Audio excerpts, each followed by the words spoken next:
You Yeah. have to go through the training and all the modules, being able to be on the coaching calls, being able to have the Facebook group and post a question and have, lots of answers in a fairly quick way.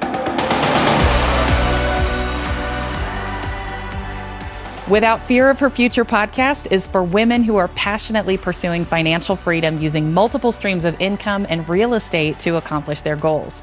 We are here to empower you to be brave, dream big, and design a life that you love that inspires others to do the same. I'm your host, Andrea Engstrom, a real estate investor and business coach and co-founder of the Partnership for Realtors and a coach in the Women's Real Estate Investors Network with Tresa, Todd, author of the best-selling book, Without Fear of Her Future. Over the past 2 years, Tresa has had nearly 200,000 join her masterclass where she teaches women how to become successful real estate investors. Tresa has the day off today, but I have an amazing guest to introduce you to. Jamie Scheer is an investor in Kansas City who joined the Women's Real Estate Investors Network and dove right into real estate investing, flipping 4 houses, wholesaling, creating 2 long-term rentals, and 1 short-term rental in her first year as an investor. Now she's investing out of state, and she got to quit her day job in just 9 months. So today we're going to talk to Jamie about how she knew it was time to transition to being a full-time real estate investor. Welcome, Jamie, to the podcast. Hello. Hi, how are you?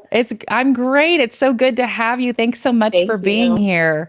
Thank you for having me on. Absolutely. Jamie, tell us, where exactly are you from, where you live, and where do you primarily invest? Yeah, I'm in Kansas City, Missouri. Actually live in a suburb called Liberty outside of Kansas City. And we are investing in the Kansas City area is where we have a long-term rental. We have another long-term rental in Columbia, Missouri, where our daughter goes to college. We have our short-term rental in Branson, Missouri. And then we're investing out of state in Colorado. Awesome. I love it. I love it out here in Colorado. We just got to connect the other day, and I was so excited when you told me you bought a property just 30 minutes from my house. Yes. Yeah. So very exciting. Well, Jamie, tell us, what did your life and career look like before you started investing in real estate? Yeah. So like Tresa, I was in healthcare for over 20 years. For 22 years, I was a physical therapist, and I worked in the long-term care setting, in nursing homes, and in home health for about 13 years before being able to retire into real estate investing. Awesome. So what led you to real estate? Why did you decide to become a real estate investor? Yeah, good question. If you would have told me 14 months ago that I would be a real estate investor today, I would have said, what's real estate investing? I didn't even know what it is. Yeah. I just knew about 5 years ago that I didn't see myself staying in physical therapy until the age of 65 and retiring.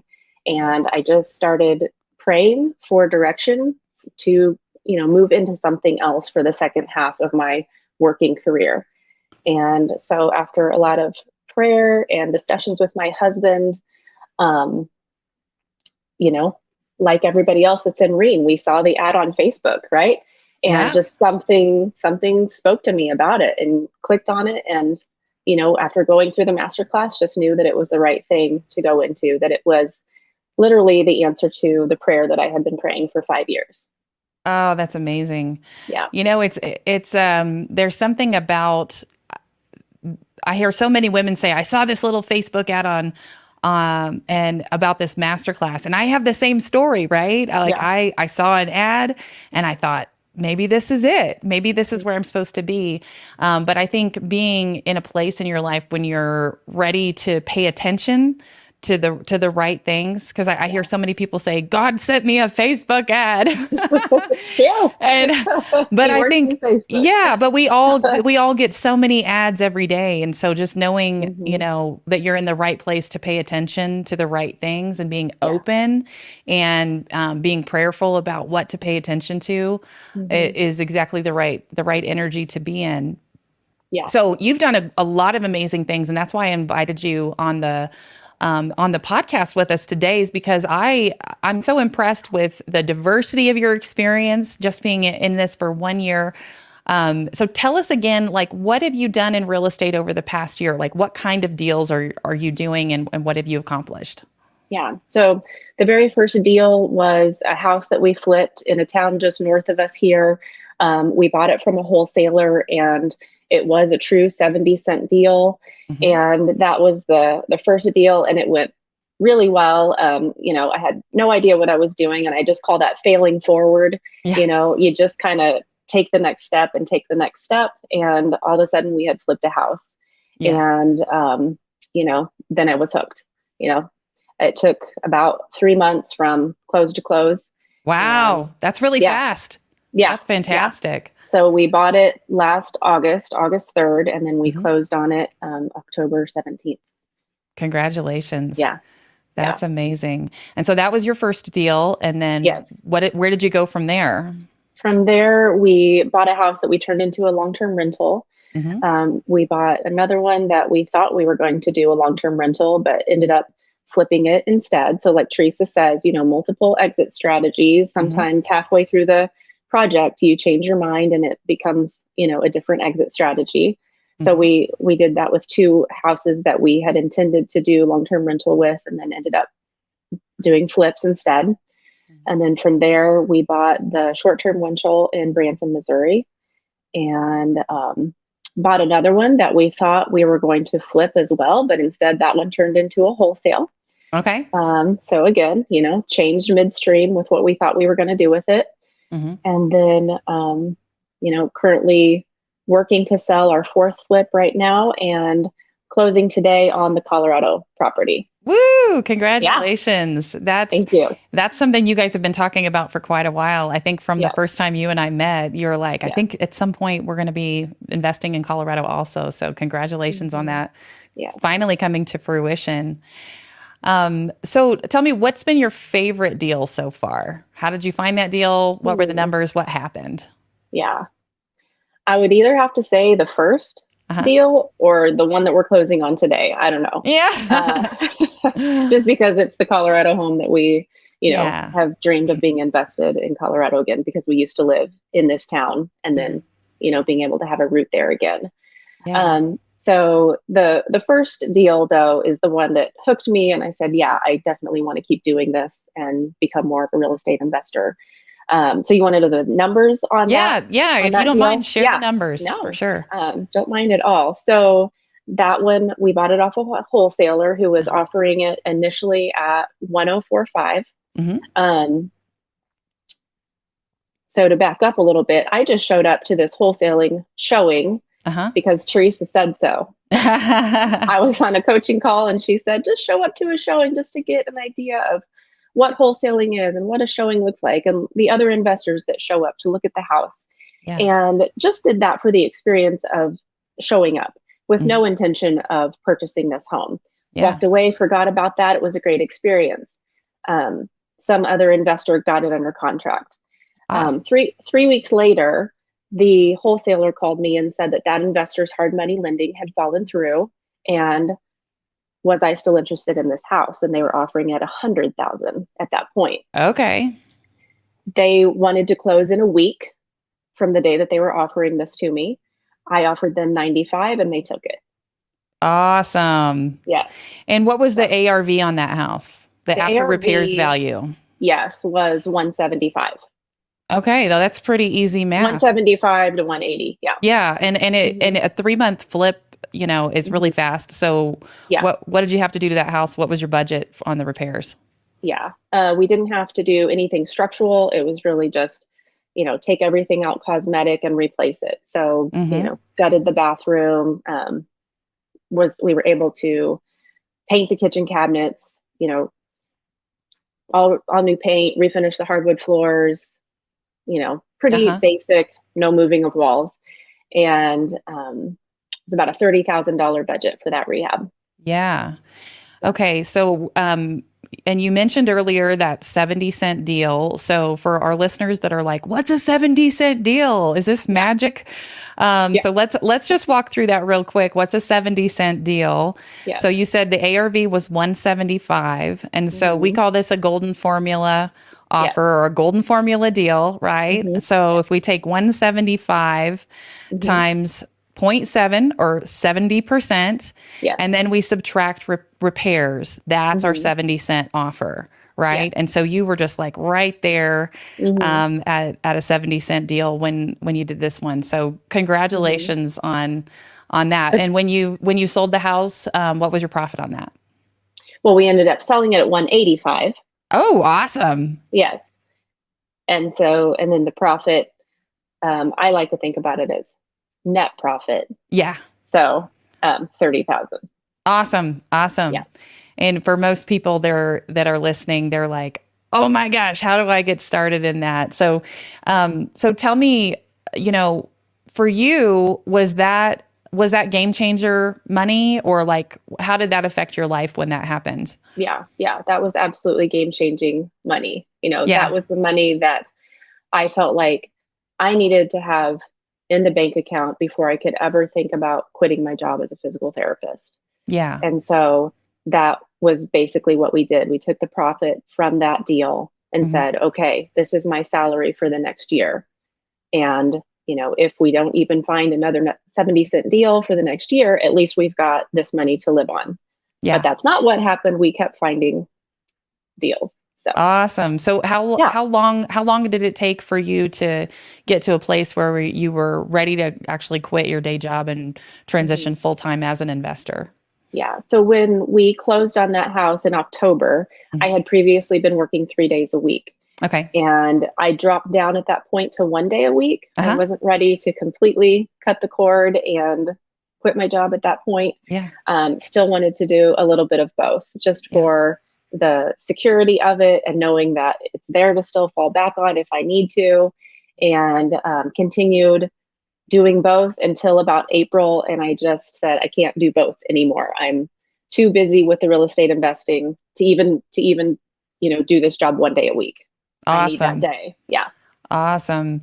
So, what how did you know that it was the right time to quit your Hmm. job? Was it the pipeline or just the money in the bank? Like what was it for you all that helped you? Because you're very thoughtful decision makers in your house. You don't take big decisions like that lightly. So what had to be in place for you to say now's the time? Yeah. I think the money in the bank, that was my mental security of just knowing that that's there. I have a salary for the next year. Yeah. And then just the time, Yeah. time is a asset. And I just didn't have time to do both anymore, or energy. Yeah. The mental shift that it took for me to go and do my healthcare job 1 day a week and then shift back to real estate investing, um, Hmm. they're very different. So it was Yeah. just a big mental shift to make every week. Yeah. Well, Yeah. I love the part of your story though that you didn't take the leap all at once and just throw everything else out the window. You made a transition plan and made sure you Hmm. had properties in the pipeline or things that you all were working on. And it truly became like my time is more valuable doing this because you had checks coming in. Hmm. But then to be able to go down to one day a week, even that's a really smart strategy. I think for people that are like, oh, I just want to quit, to just like hold on a second and make sure that you've got your foot on the new dock instead of just Yeah. leaping into the water. Right. So I think that's very wise and good for people to learn from to see if there's a way to make a transition plan, because I think there's a lot of people in roles or in positions that could work part time Hmm. as they're considering that transition. So Yeah. so how did you decide which investing strategies to pursue to make this happen as quickly as possible for you? Yeah. I think we just went in and tried all the things. Yeah. We've got the Yeah. long term, short term wholesaling, um, and we just looked at the numbers on each of them. And what Teresa says is, get it under contract, and then figure out the financing. And so that's really what we did for each of them, Yeah. especially with that first deal. We got it under contract, and we didn't know how we were going to finance it. Yep. So we called a relative that has had some rental properties in the past. We knew that we could just kind of use him as a sounding board and tell Uh-huh. him kind of what we were getting into and what this deal was. And by the end of that phone conversation, he was our private money lender. Oh, that's So awesome. yeah, So yeah, you found yeah. someone that you knew Hmm. and was able to lever. That's Yeah. incredible. So, so let's talk a little bit about financing deals, because I think that that's one of those things that holds people back from moving forward confidently. Because it's Yeah. one thing to say, oh, just get it under contract and then figure it out. And then Right. people are like, figure what out, you know? Hmm. So tell us about, you mentioned hard money lending, you've mentioned private money lending. Hmm. Explain for our listeners, what is private money lending? Yeah. Private money lending is where you go to friend, family, or another REIN sister, Mm-hmm. and just between person to person, somebody lends you money privately. Don't have Mm-hmm. to go through a bank, don't have to go through a mortgage company. Yeah. Awesome. And then Hmm. hard money lending, how is hard money lending different? Yeah, that's something that we haven't done before, Oh, but okay. that's more of going through a company that like Yeah. lent money from, that's not a bank, but getting money from somebody that is going to lend on a project to do a flip or a Yes. rental. Yes. Yeah. And so have you done all your deals with private money lenders, or have you worked with some banks as well? Yeah, we've done both private money lending and then construction loans through our bank as well. Awesome. Yes. Hmm. Awesome. I think that's a super smart strategy. And if you have the ability to work with a local community bank, Yes, doing just that's what you exactly talked what we're about, using. Hmm. yeah, typically your interest rate's going to be a little better if you Hmm. qualify for a loan with a traditional lender.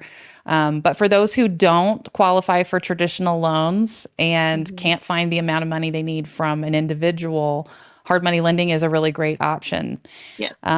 So tell me, what advice would you give someone who wants to quit their job to become a full-time real estate investor?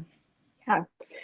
Um, I would say, I mean, all I can say is what I've done and what's worked for me. Yeah. And I just started praying about it. Mm, And there's a lot of prayer and a lot of waiting. And, sometimes the Lord answers prayers quickly, and sometimes you wait 5 years for that answer. yeah. And so that's what happened with me. It was just a lot of praying and saying, Lord, show me what the right thing is at the right time. Yeah. Yeah. And Absolutely. so just going slowly with your decision making, trying not to make anything too quick, too drastically, because you have to have that security in the background. If you quit your Mhm. job today and there's nothing in the savings account, then, how are you going to buy the groceries? So just very Yes. practical stuff, and my husband's a great sounding board, and he was the one that was actually holding me back and that helped me decide to go down to 1 day a week instead of just quitting the job altogether. So Yeah. just having somebody that you can really talk it through with, whether it's your spouse or a friend or another REIN sister, and make sure that you're making a wise decision and not a rash decision. Yeah. I always tell people on my coaching calls, like the only thing more stressful than trying to be a real estate investor while you have a day job is not being able to pay for groceries while you're trying to be a real estate investor. If you Right. want to talk Yeah. stress, that's stress, right? Yes. Yes. Absolutely. Yeah. Yeah. So you joined the Women's Real Estate Investors Network. You mentioned that you answered a little Facebook ad, you took the Yeah. Masterclass. But you faced a challenge when making that decision to join the network that many other investors face when making that commitment to invest in themselves and taking Hmm. the leap to become an investor, which was getting your partner on board. So Yes. let's talk about that. How did you you were praying about it for years, like to do something Hmm. different, and then you Yeah. found this master class and said maybe this is the thing. So Yeah. how did that go in your house? Yes. Well, you're a part of this story. So on the masterclass, your testimonial is there, and then you just happen to mention that at the time, you were from Topeka, Kansas, which Yeah. is only an hour's drive from Kansas City. And I said, I have to reach out and talk to this person. So I Yeah. reached out to you, and we set up a dinner meeting with you and your husband and me and my husband, and you were just able to share your experience in the network. And I think you had been in the network for maybe about 6 or 7 months at the time, Yeah. and you were having great success. And um, that was the thing that helped pull my partner on board. And on the drive back to Kansas City, we were picking out a business name, and Oh, he was on board at that time. So that's yeah, awesome. so really just trying to connect with another person, whether it's another sister in REIN or another real estate investor in your area, and just getting their feedback and their experiences and what kind of advice that they have for you, if this is the right thing for you to go into. Yeah. Yeah. Hmm. Absolutely. So what would you say to someone who's considering joining the Women's Real Estate Investors Network? Has that been a good experience for you? Absolutely. Yeah. Yes. Yeah. I love the sisterhood. During the masterclass, obviously Teresa's faith was coming through a little bit, but by the time I joined the mentorship, her faith really shines. And that's something that has really resounded with me and just helped me to know that I'm definitely in the right spot. And she's sharing her wisdom of her experience with her real estate investing from a faith-based background and perspective. And that's something that has just been so valuable to me and has just resounded with me. Yeah. Awesome. And you also you've made a lot of good connections in the Mhm. REIN, but tell me what has been for you one of the most valuable parts of being a part of the mentorship. Mhm. Well, obviously the training, you Yeah. have to go through the training and all the modules, being able to be on the coaching calls, being able to have the Facebook group and post a question and have, lots of answers in a fairly quick way. I've Mhm. also been able to connect with another couple of REIN sisters here in the Kansas City area. Awesome. And that's really a huge piece of just being able to have somebody to call or text and, talk about if you're having a bad day or what do you think I should do with this fireplace? Should I paint it or should I not? Just simple questions or just encouragement. So being able to connect with other women in the group that are here locally as well. Awesome. Yeah. Awesome. Well, I love that you had the courage to reach out to me when you were making the decision and to just ask for what you need in order to be able to get your partner on board. I think that's something that some people just go, oh, it's not going to work out. But taking that extra step, and you guys drove over an hour and bought us dinner and all those things. But I think sometimes people just need to hear from someone in their own area, Hmm. also. Yeah. So for you, that was really helpful to have like a local perspective too, not just like, oh, does this work in Texas? Right. Awesome, Right. but what about my town? Like, what about Yeah. my area that I'm in? Hmm. Yeah. And that Yeah, was exactly what we needed to hear. Yeah. awesome, awesome. Well, tell us, what would you say to someone who's considering joining the Women's Real Estate Investors Network? Yeah. Um, Basically, if I have to say like some takeaways, it's basically just what we've already talked about, Yeah. don't make quick decisions, make a prayerful decision, make a mindful decision, ask for advice from friends, spouse to help you with that decision making. Hmm. And that would be my number one. Number two, do what Teresa says. Like, Yeah. don't just be hearers of the word, but doers of the word. You can go through all the modules, you can hear all the things, but until you do the thing, you're not doing the thing. And so, one day on the coaching call, she said, show up to a wholesaling showing. And I did. And that's what led to my first deal. Awesome. So I just took a step and didn't know where it would lead. And that's where it led. Yeah. And then also what we just talked about, just reaching out to the other women in the group. And I would say just find your few.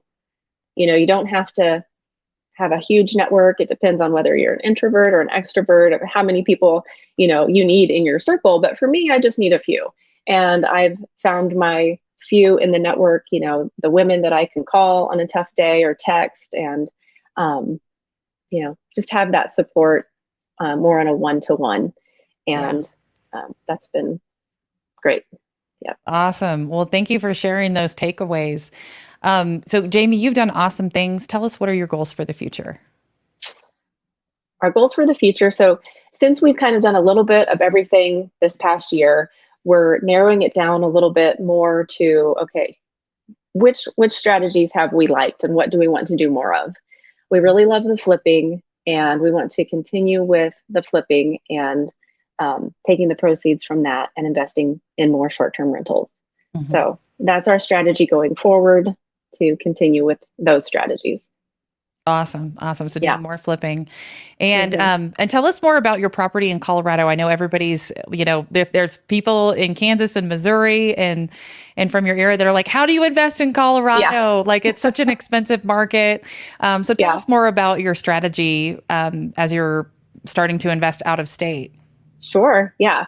This was really more, this deal came out of how Tresa says that we solve problems. Yeah. And we have friends that are business owners in Colorado, and they had a problem. And we just stepped in and said, how can we make a win-win situation for both of us? And they needed a long-term rental for their business. Mhm. And, they were willing to step in and sign a lease right away. And so we said, well, how can we find a property that we can purchase and that you can rent from us? And so we basically went and looked at a house together and decided, yeah, this property is going to work for them, for what they need. And it will be a win-win for both of us. And so that's how we found that deal. So what was their problem? Because you said it was a business out there and Mm-hmm. they needed a rental. Why did they need a rental? Yeah. So they need seasonal housing for their staff. Ah. So that's something that their company provides. Hmm. And so they're just short on that staff housing. And so that's something that we have helped solve a problem for them. And now they have more seasonal staff housing. Yeah. Well, Yeah. I love how you, because a lot of people look at that area and they go, "Oh, it's too expensive to invest. There's not a way to hold on to a long-term rental." But you were able to see, and there's so many communities that are like, especially tourism areas all over the Yeah. nation that have Hmm. that problem where there's like, they have workers and like, where do the workers live? And they can't find property or they can't find rentals. And as a Hmm. business, maybe they're not able to purchase a property in order to have it available for housing for their employees. But you said, Yeah. but we can help. We can do Yeah. that. Hmm. So that's just awesome. Do you have to do a lot of renovations or did you get something that's pretty turnkey? For the most part, it's move-in ready. Cool. And we don't have to do a whole lot to it to make it ready. Now we could, and our long-term plan with this is, once this business does not need a long-term rental anymore, or they find a different solution for their summer staff, Uh-huh. we would like to turn this into a short-term rental. So Awesome. we'll see how long this business needs it as a long-term rental, and then that's more of our future strategy with this property. So if this is if they need it for seasonal staff, will they rent it from you year round in order to have access to it for seasonal staff, or are they just renting it during the summer? Yeah, so they have signed a year lease, and we're allowing them to sublease it during the off season. Oh, wow. Okay. Yeah. Enough more creative problem solving. Yes. Good job. Good job. Yes. And Well, we wrote awesome. that into the lease that they just signed. Yeah. Super, Yeah. super smart. Hmm. Awesome. Well, Jamie, I'm so excited for you. I'm so proud of you and how you've just Thank you. dove in and done this thing. And I know there's so many women listening that go, I want to quit my day job too. And so just that great advice to listen and just do what the program says, do what the Yeah. training says, and Hmm. take action. And you took action so quickly. And I think that's a big inspiration for a lot of others. Is you prayed about it for 5 years, but then once you pulled the trigger and said, like, I'm doing this, like, you dove right in. And I think Yeah. that's just fantastic. So great job. We're really proud of you. Thank you. Absolutely. Well, Jamie, thank you so much for being here with me and joining us today. On behalf of the Women's Real Estate Investors Network, I'm Andrea Engstrom, encouraging you to be brave and dream big.